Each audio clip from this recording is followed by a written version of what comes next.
Ante todo, buenos días. El día de hoy vamos a realizar dos temas, una hora.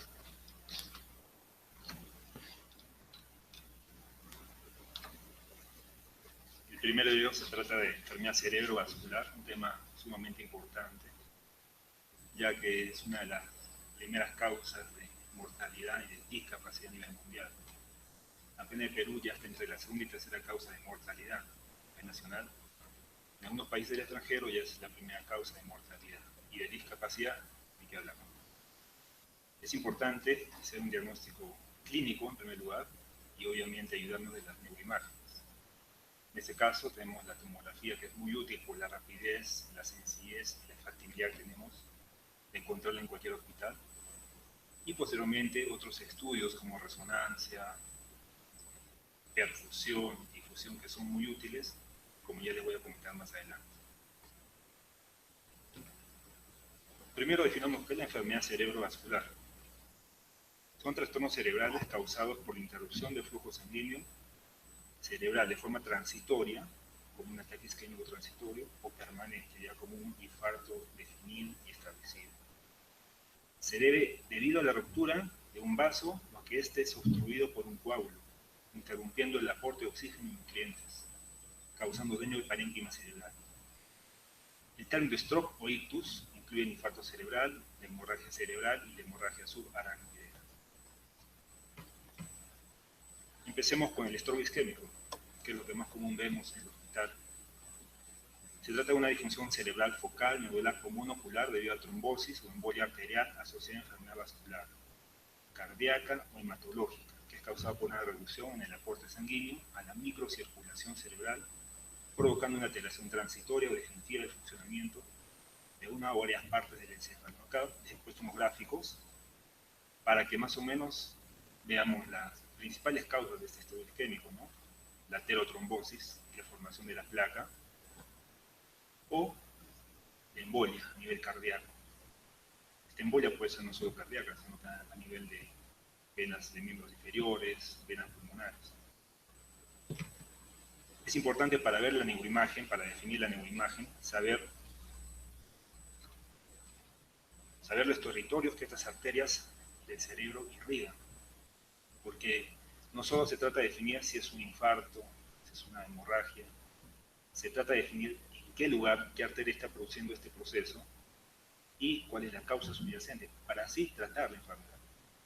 Entonces acá vemos en estos gráficos que la parte frontal del cerebro está ligada por la arteria cerebral anterior, ¿no? Que en rojo. En amarillo vemos toda la extensión que cubre la arteria cerebral media, y en un poco más amarillo las ramas de la arteria cerebral media, las arterias lenticuloestriadas que van a las ganglios basales. En celeste podemos ver la arteria coroidea anterior y en azul podemos ver lo que es la arteria cerebral posterior. En realidad estos territorios son esquemáticos porque toda la irrigación se superpone, pero nos vamos a llevar por esta imagen y por el territorio que estas arterias irrigan. Presentemos un caso clínico que cuando sean internos o ya estén en la residencia van a ver todos los días, con toda seguridad. Se trata de un paciente varón, 65 años de edad, hipertenso y diabético en tratamiento irregular. Inicia su enfermedad hace 30 minutos. Muy importante el tiempo. Perdón, en neurología, así como en todas las ramas de todas las especialidades, es muy importante, sumamente importante la historia clínica. Es la base para orientar nuestra prestación diagnóstica y pedir las imágenes. Entonces este paciente es hipertenso, diabético, mal controlado, inicia su enfermedad hace 30 minutos con pérdida súbita de la conciencia, por lo cual llegó rápidamente a la emergencia.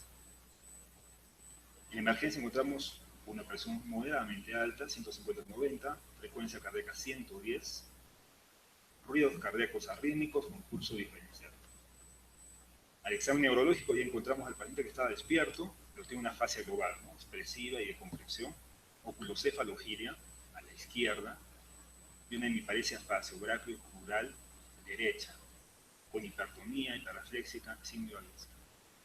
Entonces ya estamos hablando que un paciente por el tiempo de enfermedad y la forma de presentación brusca ha cursado con un stroke. Lo más probable, un stroke isquémico. ¿En qué hemisferio estaría dado más o menos? ¿Derecho o izquierdo? A nivel izquierdo, ¿no? Porque el hemisferio controla la parte contralateral del cuerpo. Entonces acá lo que pedimos de inmediato, apenas llega la emergencia paciente, es una imagen, una tomografía cerebral. Como ven acá, el dibujito, dentro de las 6 primeras horas de tomar la tomografía puede estar normal, incluso hasta las 24 horas. Hay que recordar que apenas se cierra un vaso, una arteria, por un trombo, un émbolo, se pone en juego alteraciones a nivel de la microvasculatura, alteraciones a nivel molecular. Todo esto va a desencadenar edema y poco a poco se van a liberar calcio, excitotoxicidad neuronal, muerte neuronal para producir isquemia y posteriormente el infarto, ¿no? Entonces acá vemos una tomografía completamente normal. Es lo que comúnmente vemos, pero hay que ser capaces de buscar más allá de lo evidente. Hay que ver signos indirectos de que está ocurriendo un proceso ya isquémico. Uno de ellos es este, el signo de la arteria cerebral media hiperdensa. Si bien es cierto, no es muy sensible, pero nos indica que ahí está ocurriendo algo. Lo que se ve es el trombo que está tapando la arteria cerebral media. Ahorita no hay cambios hipodensos, sugerentes de una isquemia, pero es un signo precoz, así como el de acá, ¿no? El ribete insular, ¿no?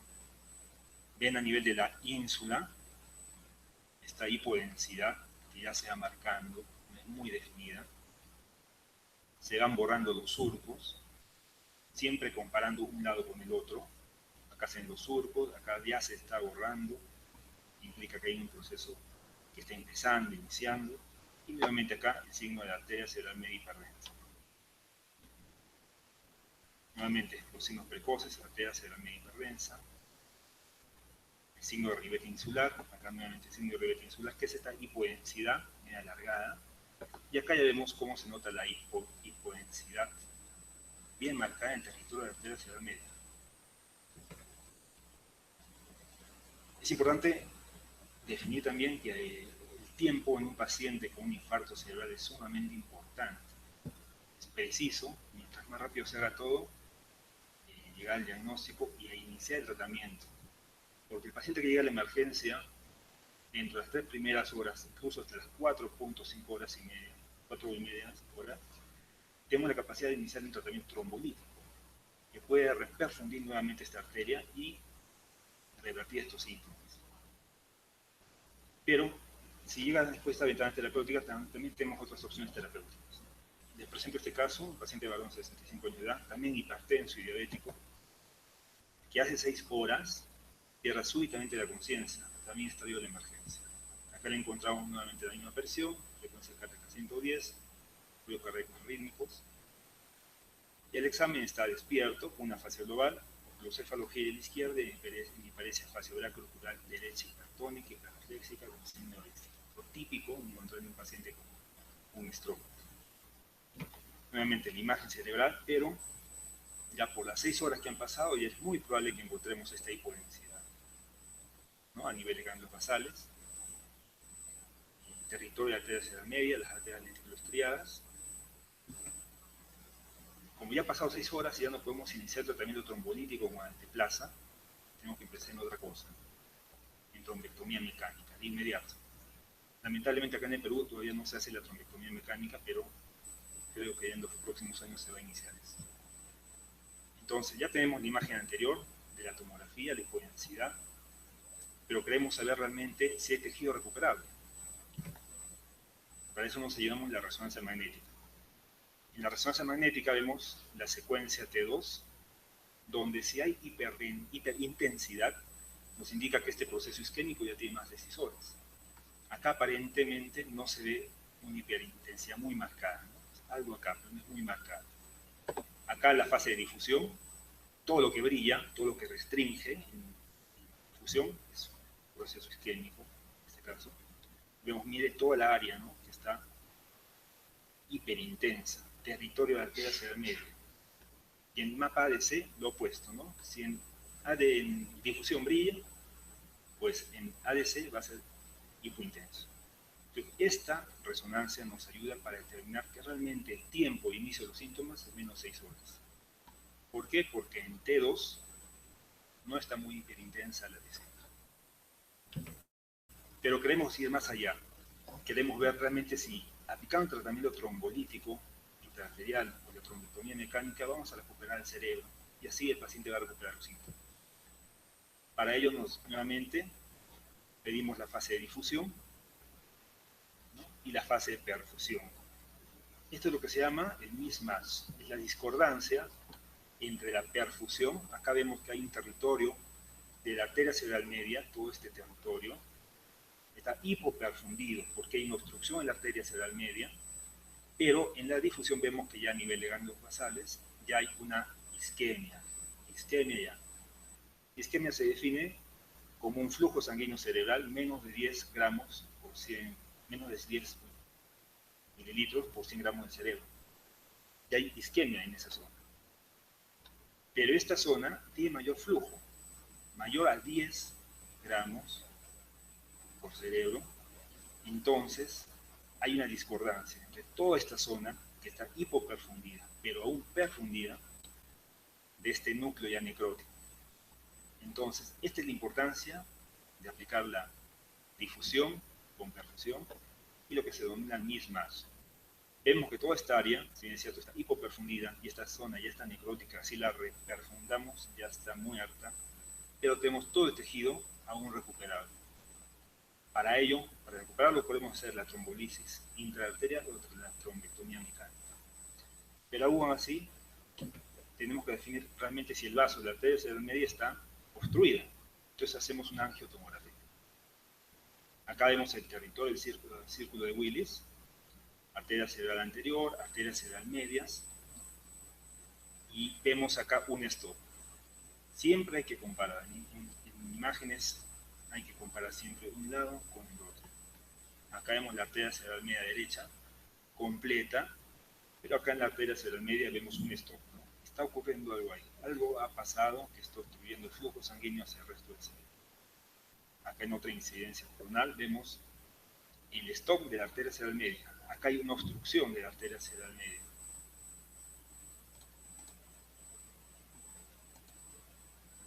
Bueno, acá había una imagen de cómo se hacía la geografía, cómo se hacía la trombectomía mecánica, para poder reperfundir nuevamente el vaso.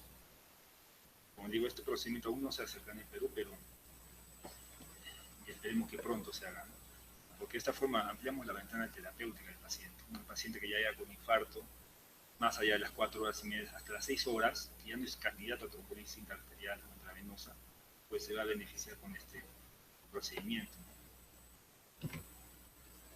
Otro de los tipos de stroke es la hemorragia intracerebral, y se define como una colección de sangre dentro del parénquima cerebral producida por una ruptura vascular no traumática.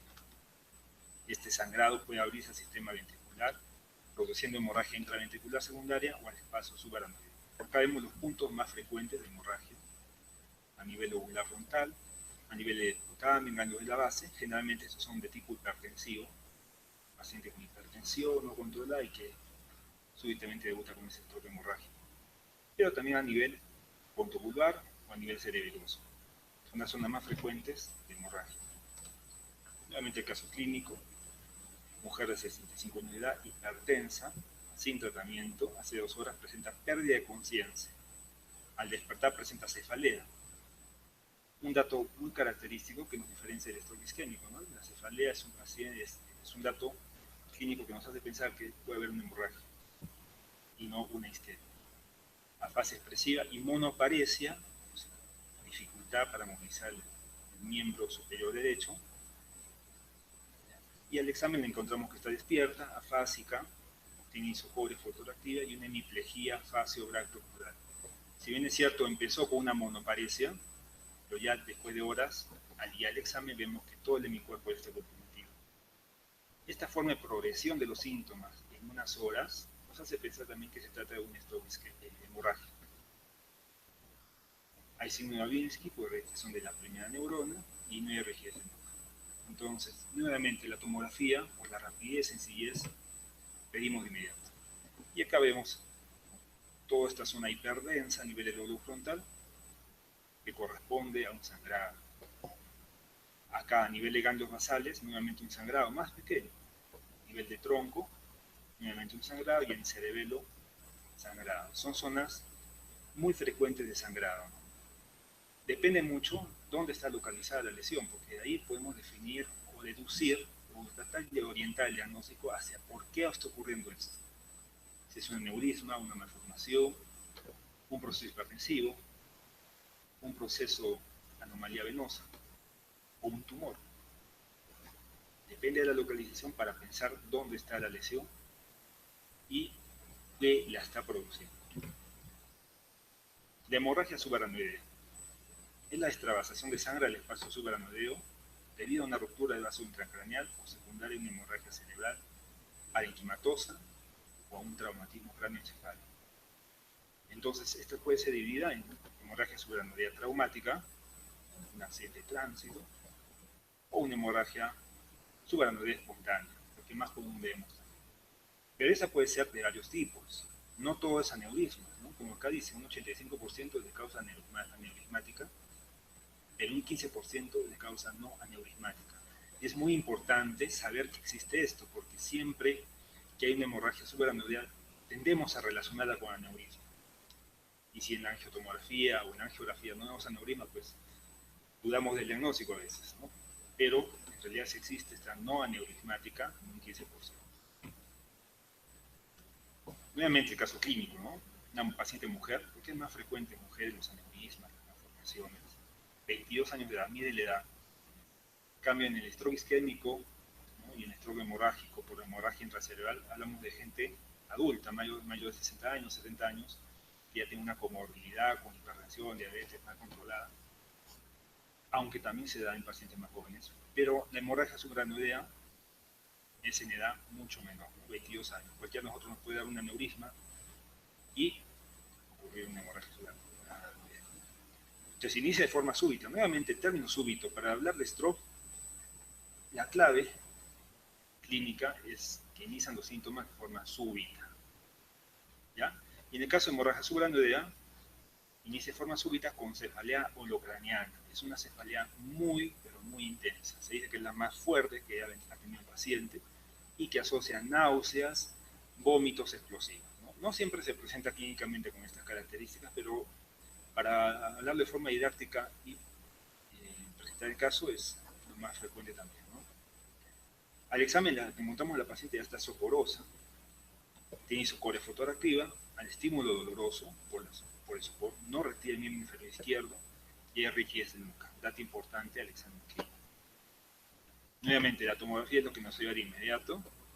Y acá podemos ver una zona hiperdensa a nivel de territorio y arteria cerebral anterior, y a nivel de polígono de Willis, las cisternas mesencefálicas. Y nuevamente acá, ¿no? A nivel de ganglios basales, una hiperdensidad extensa, con efecto de masa, miren que desplaza la línea media y comprime los ventrículos, cono posterior del ventrículo lateral. Y acá tratamos de definir de repente una imagen un poquito más regular, globulosa, que podría corresponder a un aneurisma. Para definir si es un aneurisma o no, podemos hacer una angioresonancia, en este caso, donde vemos esta dilatación saccular en territorio de la arteria comunicante anterior, ¿no? Estas son las carótidas, se dividen en cerebral anterior y cerebral media, y entre cerebral anteriores, la comunicación se llama arteria comunicante anterior. Acá vemos un aneurisma fusiforme de esta arteria.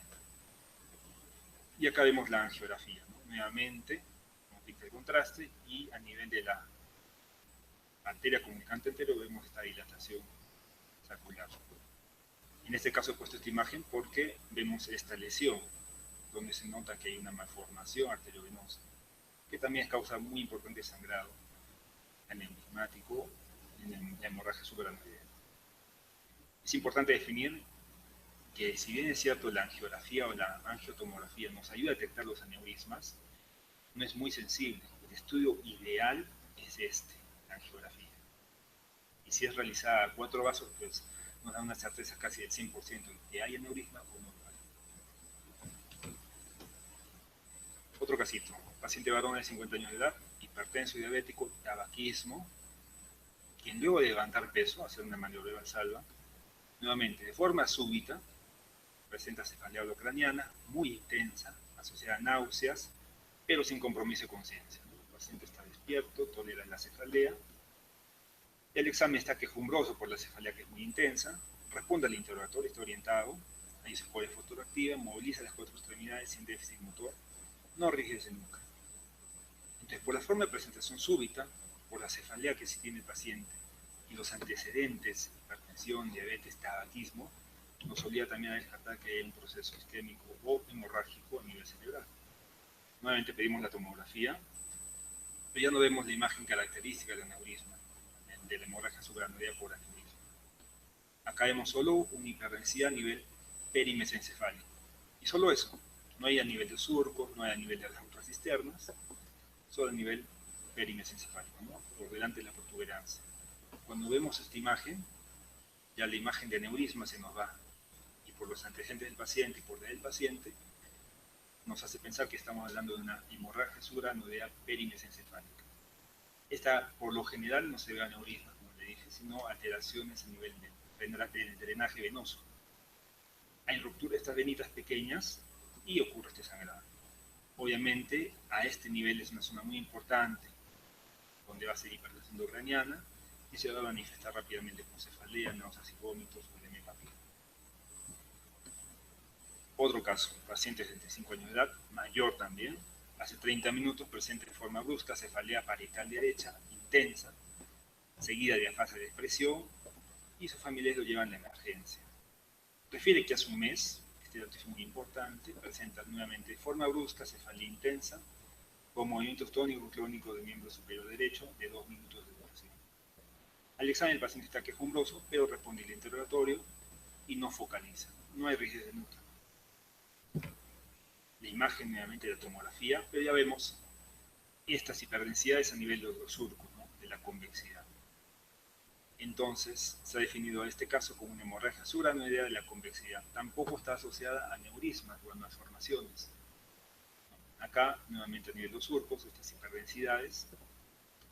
Y por el diagnóstico, por la edad, por los antecedentes, la forma de presentación previa de cefalea, crisis convulsiva, pues nos hace pensar que estamos hablando de un paciente con angiopatía amiloide. Esta angiopatía amiloide se debe al depósito de beta-amiloide a nivel de las arterias intracerebrales y que hace que la pared del vaso se rompa fácilmente. Más aún si eres hipertenso, no controlado y tienes una fragilidad capilar, fácilmente se va a romper. Es una causa muy importante también de hemorragia intraparenquimal. Y acá vemos en la resonancia en T2 algunas hipointensidades y en el gradiente eco estas hipointensidades muy marcadas propias de la angiopatía amiloide. Entonces, de esta forma hemos podido ver que la hemorragia subaracnoidea no solo es por aneurisma, sino que tiene otras causas también, no aneurismáticas, que son muy importantes de definir a la hora del tratamiento.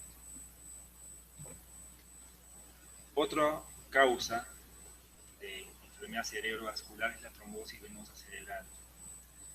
Últimamente están viendo muchos más casos de trombosis venosa cerebral porque antes pasaban muy desapercibidos.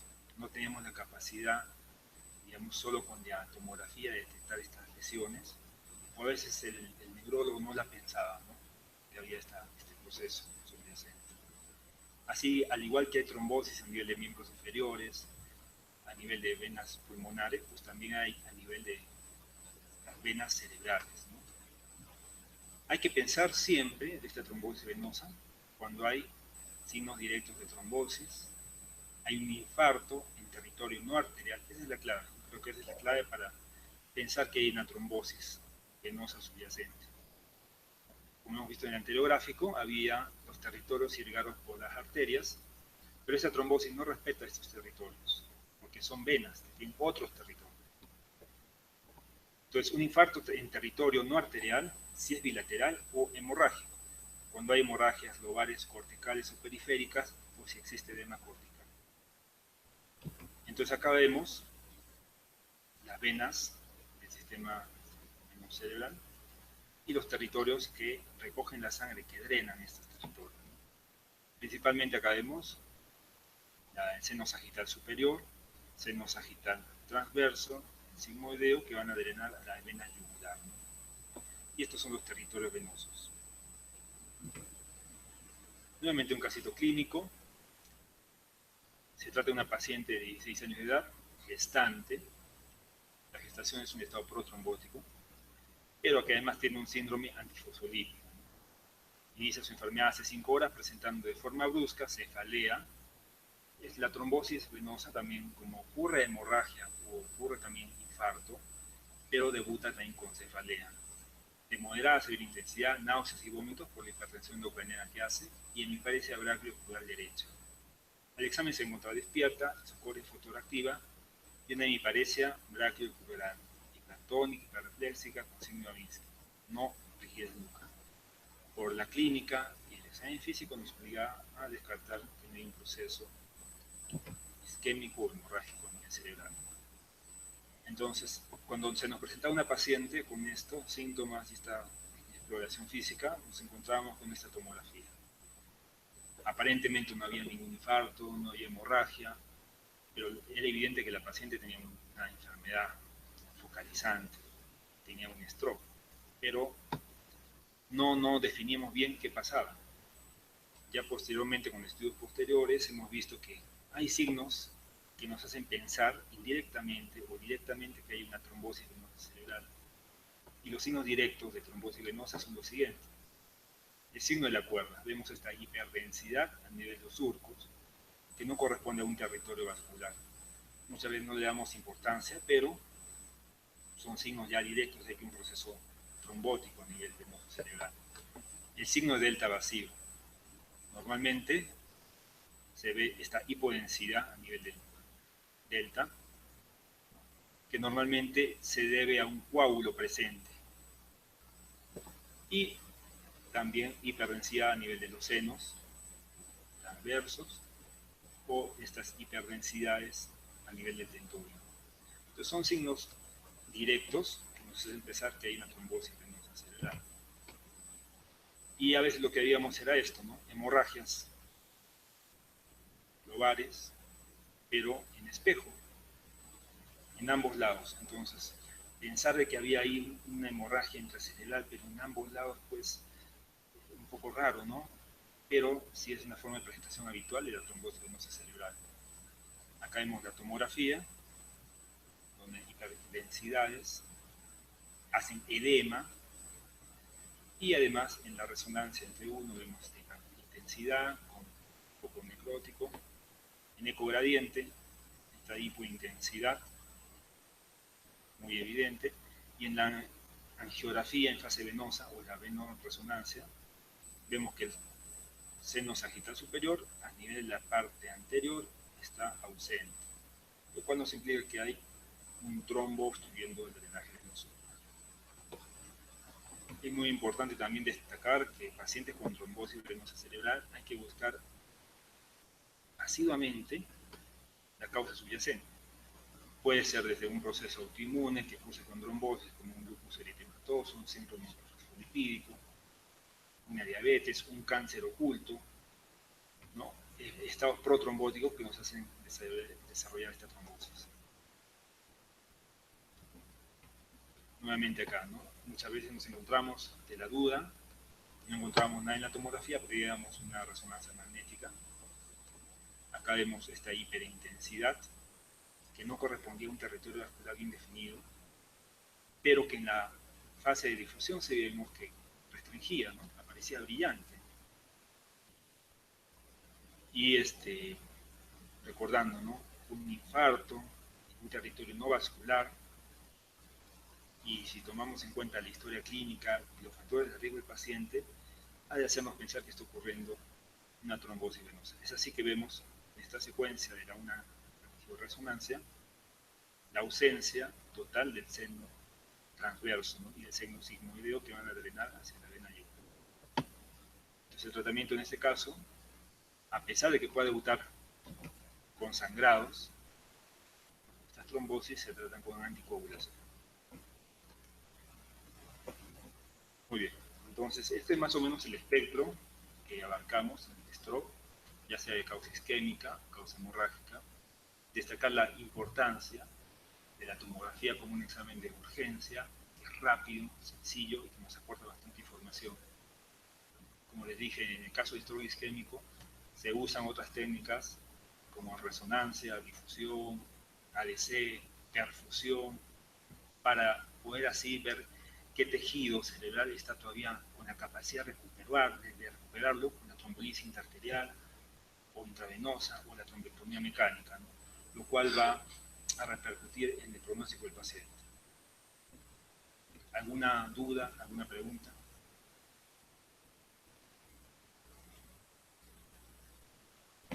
Muy bien, bueno, el tiempo es corto. Vamos a pasar al siguiente tema. En este caso vamos a hablar de lesiones intracraneales expansivas. Recordar que las lesiones intracraneales expansivas, los tumores, son también cosas que están muy frecuentes que vemos a diario en la clínica, en el hospital, ¿no? Y que la metástasis cerebral es el tumor cerebral más frecuente que existe.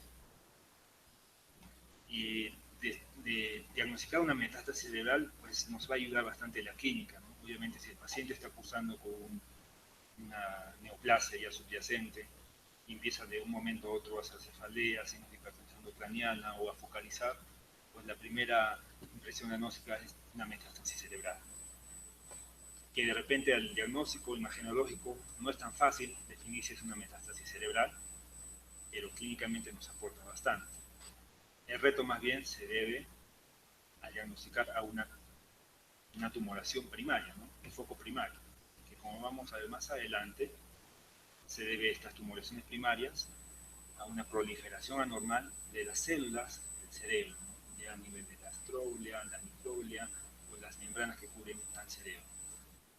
Entonces, las lesiones intracraneales expansivas, los tumores intracraneales más frecuentes son las metástasis, aunque los tumores primarios presentan un mayor interés por sus características únicas.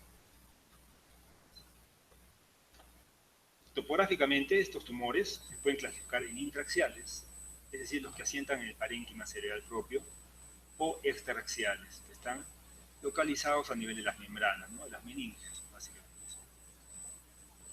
Las metástasis son más frecuentes, intraaxiales, aunque pueden ser también durales o leptomeninges, es decir, extraaxiales.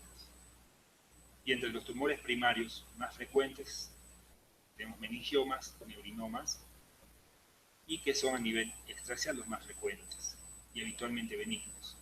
Y los tumores intraaxiales, es decir, a nivel intraparenquimatoso, más frecuentes son los gliomas. Acá vemos este cuadrito. Primero en este lugar, ¿no? Vemos a qué se ve supratentorial o infratentorial. Supratentorial nos basamos en lo que está por encima de la tienda del cerebelo, ¿no? Todas las estructuras por encima de la tienda del cerebelo, todas las lesiones que asientan en esta zona, son lesiones supratentoriales. Todas las lesiones que están debajo de la tienda del cerebelo, a nivel de cerebelo, tronco encefálico, son infratentoriales. Es muy importante definir esto porque siempre que tengamos una lesión expansiva intracraneal, tenemos que guiarnos por lo más frecuente. En medicina creo que todo se basa en las probabilidades. Tenemos probabilidades diagnósticas. Tanto así que los estudios epidemiológicos nos ayudan para definir qué es lo más frecuente, a qué edad se presenta lo más frecuente, dónde se localiza lo más frecuente, y eso nos va a ayudar rápidamente al diagnóstico. Entonces vemos lesiones supratentoriales más frecuentes, son los gliomas, meningiomas, la metástasis, que es la más frecuente, adenomas hipoficiarios, y el cráneo faringiano. Y los infratentoriales, es decir, que están por debajo de la tienda del cerebelo, podemos clasificarlos en los que se presentan en adultos y los que se presentan en los niños. En los adultos los más frecuentes es el neurinoma el acústico, meningioma epidermoide, glioma de tronco cerebral, hemangioblastoma y los meningiomas. Pero en niños, los más frecuentes son los meduloblastomas, el ependimoma y el estrocitoma. Como vemos, esta lista hay que grabárnosla bien porque son las más frecuentes que se presentan, ¿no? Los grados de declaración de la OMS para ver el grado de malignidad o benignidad de un tumor. Pero acá lo importante, ¿no? Como le mostré el cuadro anterior, son los tumores más frecuentes, porque miren, Esta es la lista que ha dado la OMS en el 2007 de todos los tumores que existen a nivel cerebral. Si bien es cierto, con la tomografía y la resonancia, nos vamos a definir más o menos de qué tumor se trata, pero el diagnóstico preciso y específico es con la biopsia cerebral.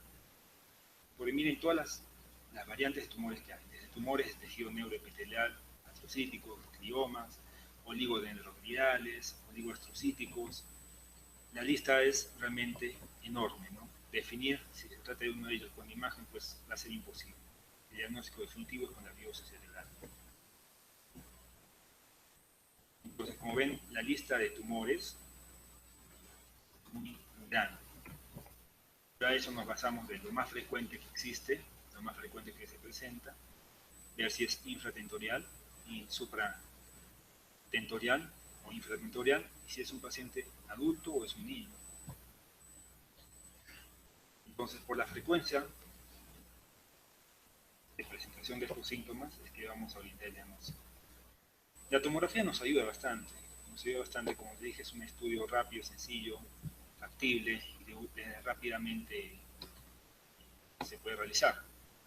Nos va a ayudar a valorar si hay efecto de masa, si hay un sangrado agudo, la morfología y densidad de los tejidos del tumor, y se puede usar para planificar biopsias futuras estereotáxicas o tratamiento radioterápico, ¿no? Donde se fusiona la resonancia y el PET. En cambio, la resonancia ya nos va a ayudar un poquito más a definir las características propias de cada tumor. Tanto así que la secuencia T1 nos va a ayudar para valorar la morfología, ¿no? Recuerden, T1 es como una tomografía, pero a la cual le aplicamos contraste y nos va a ayudar a delimitar si es que este tumor capta contraste, ¿no? La forma de captación, si es homogénea, heterogénea, regular o irregular. En la secuencia T2, como sabemos, el líquido cefalorraquídeo es hiperintenso, ¿no? Y los quistes, el edema o la mayoría de lesiones que causan edema van a ser hiperintensas. Y si la presencia de un tumor sólido, que discretamente es hipointenso en T2, suele indicar una muy alta celularidad. O sea, no hay mucho de disminuye la presencia de líquido extracelular, es típico de tumores como meningioma, linfomas y medulloblastoma.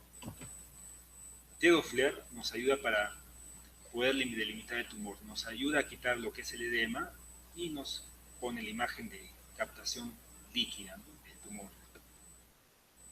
Y la susceptibilidad nos ayuda fácilmente para determinar las características estructurales de los tumores, la vascularización y el grave sangrado intratemular. Otra secuencia muy importante que usamos para definir si es un tumor o un proceso infeccioso, una tuberculosis u otra cosa, es la espectroscopía, ¿no?, que se basa en el análisis de los metabolitos que tiene la lesión en el cerebro. Tanto así que tenemos estos metabolitos que se miden, la colina, que forma parte de los fosfolípidos de membranas y aumenta con la hipercelularidad, ¿no? La proliferación celular, vemos que este metabolito de colina va a estar aumentado. La creatinina, que es un metabolito que se encuentra en el tejido cerebral normal, pero que nos sirve como marcador de normalidad, al igual que el N-acetilespartato, ¿no? Es un metabolito que está en concentraciones adecuadas, normales en el tejido cerebral, pero que ante una presencia de un tumor pues va a disminuir porque va a haber destrucción celular, entonces este metabolito va a caer. Lípidos libres, que nos indican también que hay proliferación celular, aumento de membrana, o lactato, que hay necrosis. Dicho esto, vamos a empezar con los tumores más frecuentes. Dentro del grupo de los astrocitomas, como vimos, la lista era muy larga, pero los más frecuentes que se presentan son dos: el astrocitoma anaplásico y el glioblastoma multiforme. El glioblastoma multiforme representa el 50-60% de tumores astrocíticos y el 15% de neoplasias intracraneales. El glioblastoma multiforme es el más letal de los astrocitomas, con un índice de supervivencia del 10 a 15% de los 2 años. Como vamos a ver, los tumores, si bien es cierto, están delimitados por la imagen, pero no hay que olvidar que son infiltrativos. Las células tumorales infiltran vasos, infiltran parénquima cerebral adyacente, pero este no vamos a poder observarlo. Entonces depende de eso, la infiltración, la capacidad infiltrativa del tumor es que nos va a determinar la malignidad y el peor pronóstico a largo plazo. Estos glioblastomas están ubicados más frecuente a nivel frontal, a nivel parietal y temporal.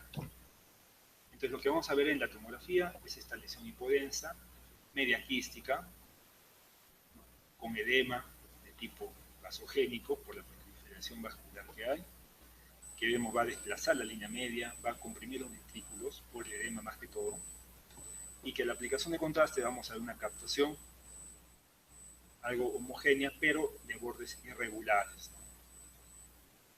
Que está localizada en el hemisferio frontal, y esta zona de necrosis. La presentación típica de un glioblastoma en la tomografía. Pero para limitar las características propias de este glioblastoma, nos vamos a ayudar de la resonancia magnética. Acá en T2 vemos toda esta zona hiperintensa que corresponde al edema vasogénico del tumor. Recordar que los tumores, por lo general, las manifestaciones clínicas están dadas por el edema que hace. Vemos cómo este edema, acá está el tumor, ¿no? Pero vemos toda esta zona hiperintensa circundante que va a comprimir los ventrículos, va a desplazar la línea media y es probablemente la causa de los síntomas que hace el tumor. Otra característica muy importante, ¿no?, del tumor, este glioblastoma, que traspasa la línea media. No solo se queda en un solo lado, ¿no? Va a traspasar la línea media y vemos estos contornos irregulares, heterogéneos, esta masa con lesiones hipointensas que corresponden a necrosis, porque el tumor crece tan rápido, que ya los vasos que irrigan esta zona dejan de irrigar esa zona y van hacia la periferia para que el tumor vaya creciendo. Entonces, al llegar estas neuronas y están destruidas sin aporte de oxígeno, nutrientes, se van a morir y hacen necrosis. Esta característica muy importante del glioblastoma, ¿no?, traspasa la línea media y por la hipercelularidad que tiene, crecimiento rápido, va a hacer necrosis a nivel central y se va a expandir a nivel periférico. Nuevamente en este corte coronal vemos este glioblastoma que traspasa la línea media y tiene las lesiones necróticas por hipercelularidad. Acá en otras secuencias, captación de T1 con captación de contraste también, algo irregular, heterogéneo, y en T2, ¿no?, vemos la lesión tumoral y el edema circundante. Y el mapa ese, esta hipointensidad. Entonces, vamos a ver muchas veces lesiones similares, pero por la forma de presentación, por la edad del paciente y porque es a nivel supratentorial esta lesión, lo más probable es que estemos hablando de un glioblastoma. En la espectroscopía, tomamos un voxel, un cuadradito a nivel de la lesión y medimos los metabolitos, ¿no? Como hay proliferación celular, el pico de colina, el componente de membrana celular, va a proliferar, va a aumentar el pico de colina. Acá vemos un pico de colina elevado. El pico de lactato, por la necrosis que hay, va a aumentar también. Y el pico de N-acetilaspartato, que es un componente normal, por destrucción neuronal, pues va a disminuir, al igual que el pico de mioinocito. Ya teniendo toda esta secuencia, toda la historia clínica, podemos llegar a definir que se trata de un glioblastoma de muy mal pronóstico, una supervivencia de 2 años de 10 a 15%. Otro de los tumores que vamos a ver es el meningioma. Son tumores realmente de naturaleza benigna, crecimiento muy lento, pero que van a dar síntomas muy importantes por el crecimiento que han tenido a lo largo de los años, ¿no? Se desarrollan en las delgadas membranas, unas meninges que cubren al cerebro y la médula espinal. Crecen lento y no invaden el tejido normal que los rodea. Y es raro que se tiendan a otras partes del sistema nervioso, ¿no?, que hagan metástasis intracerebral. Y es más frecuente en mujeres entre los 40 y 60 años de edad. Acá vemos la localización más frecuente de los meningiomas, que pueden ser muy bien supratentoriales, por encima de la tienda del cerebelo, o infratentoriales.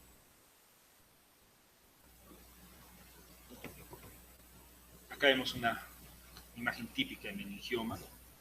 A nivel de tomografía vemos esta ligera hiperdensidad que está en contacto con las membranas meningias.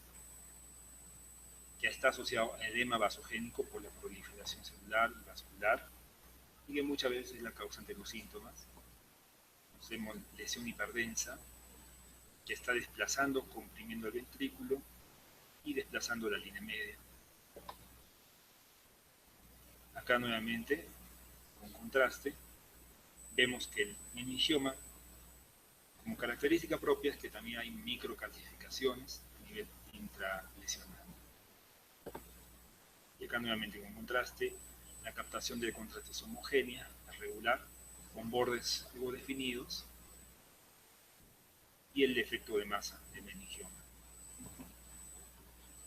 Con la resonancia vemos acá en secuencia FLAIR, que es algo isointenso, ligeramente hiperintenso, asociado a edema cerebral. Está en la línea media, mira, siempre circundante a las membranas meningias. Acá sí se llega a ver esta hiperintensidad muy tenue, es el signo de la hendidura. Significa que entre el tumor y el parénquima cerebral hay líquido cefalorraquídeo. Con gadolino la captación es homogénea, es tenue o moderada, y con difusión pues va restringida por la celularidad que hay en el meningioma. Es una causa bastante frecuente de compromiso motor o de inicio de una epilepsia de inicio tardío, ¿no? En pacientes mujeres de 40 a 60 años de edad. Nuevamente acá el meningioma,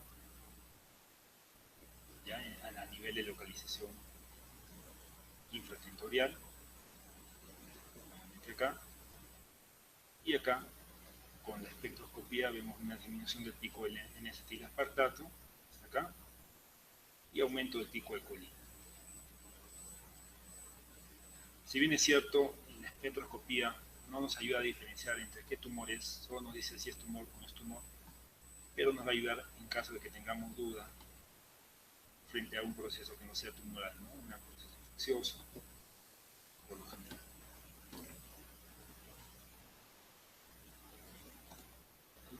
Acá un caso clínico, ¿no? Vamos a ver un nuevo tumor. Se trata de un paciente varón de 8 años, niño, que hace 3 meses inicia cefalea locraniana de moderada a severa intensidad y empeora con el decúbito y el valsalva. Además asocia náuseas y vómitos. Pensar que un niño de 8 años está haciendo cefalea, con náuseas, vómitos, que empeora con el valsalva, pues podría ser el inicio de una migraña fácilmente, ¿no? La madre del paciente refiere que hace una semana presenta inestabilidad para la marcha. Ah, ya, hay otra cosa más. Cuando camina se choca con las cosas a su alrededor. Acude a la emergencia porque desde hace 2 días la cefalea aumentó de intensidad y presenta diplopía, ya está focalizada.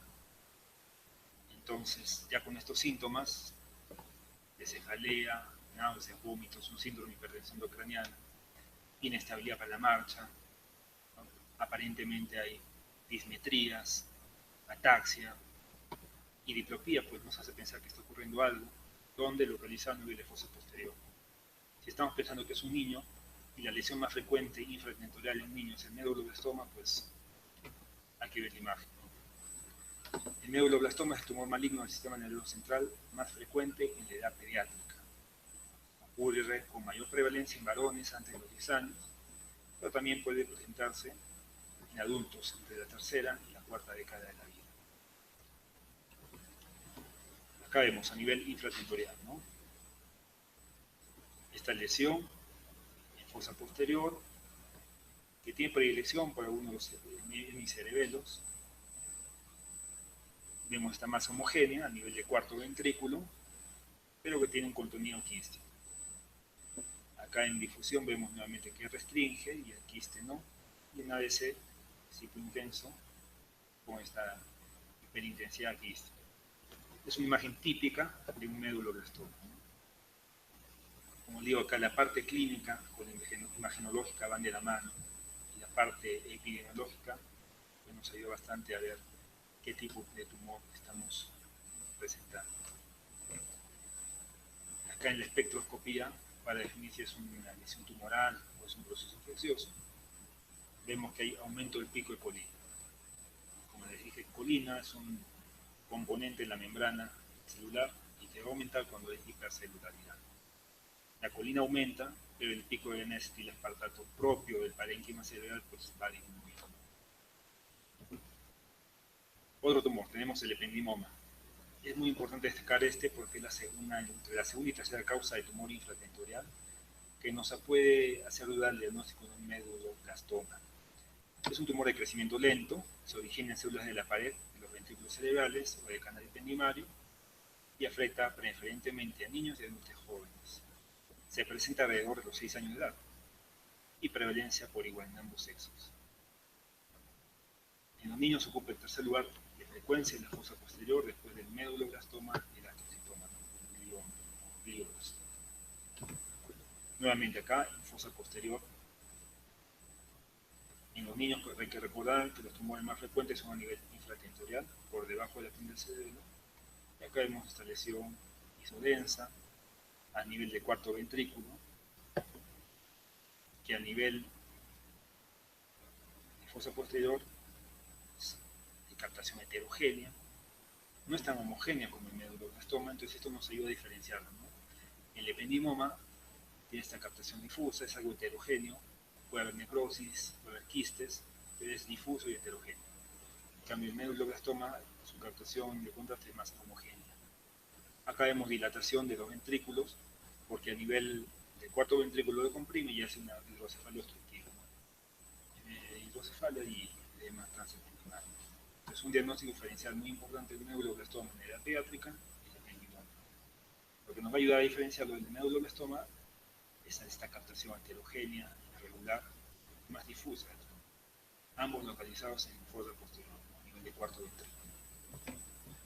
Nuevamente el ependimoma, T1 con Gaudinio, que vemos esta captación difusa, irregular, heterogénea, con necrosis. Recordar la necrosis es porque es muy hipercelular este tumor. Y nuevamente acá.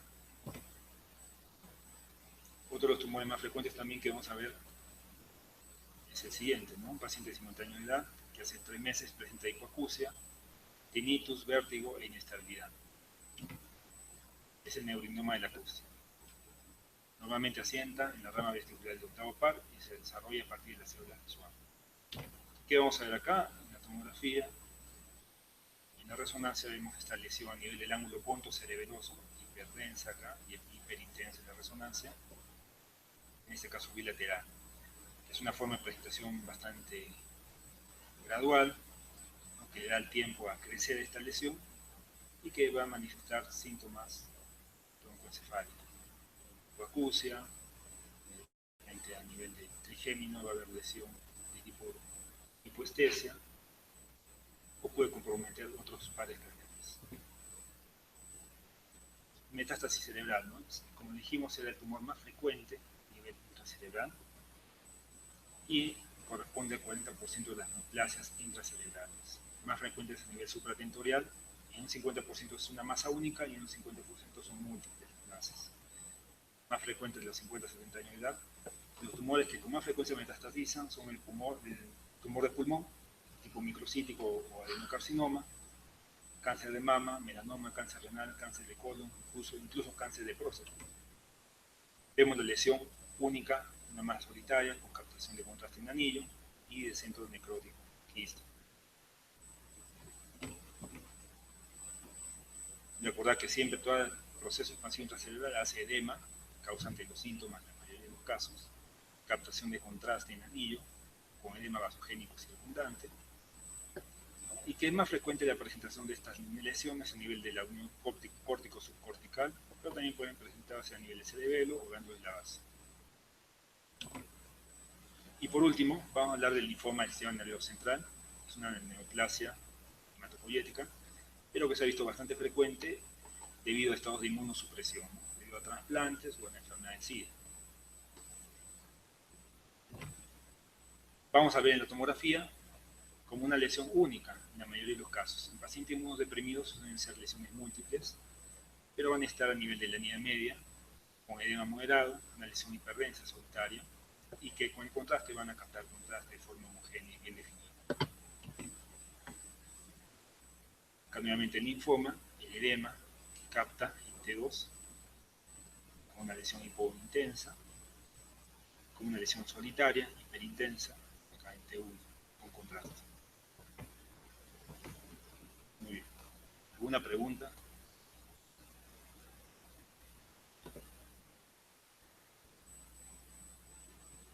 Pues muchas gracias.